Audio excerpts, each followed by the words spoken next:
A DC-3 being carted through the streets of Washington, D.C. is not a sight you see every day.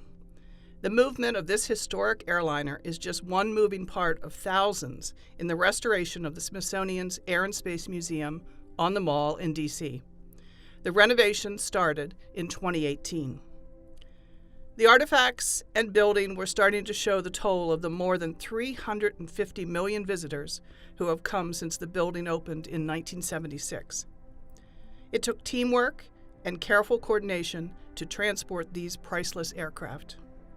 And just to watch how they were pulled apart, moved up to the area where we hooked them up to the crane and literally go over the side from the second floor down to the first floor is just extraordinary. Most of the aircraft from the DC Museum were transferred to a large warehouse at the Air and Space Museum's Udvar Hazy Center, called the Dulles Collection Center. But it's just walking through that collection center is the history, and you say, oh, here's something to do with Patty Wagstaff, here's something to do with Roscoe Turner, here's something from the military that was so important. It's just a walk through history.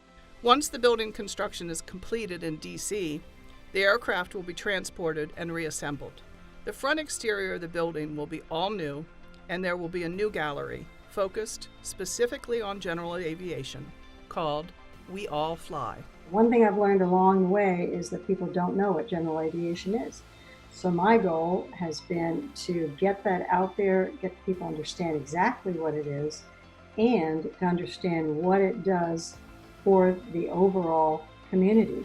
There's a special emphasis on young people, engaging people from the middle school up through college level.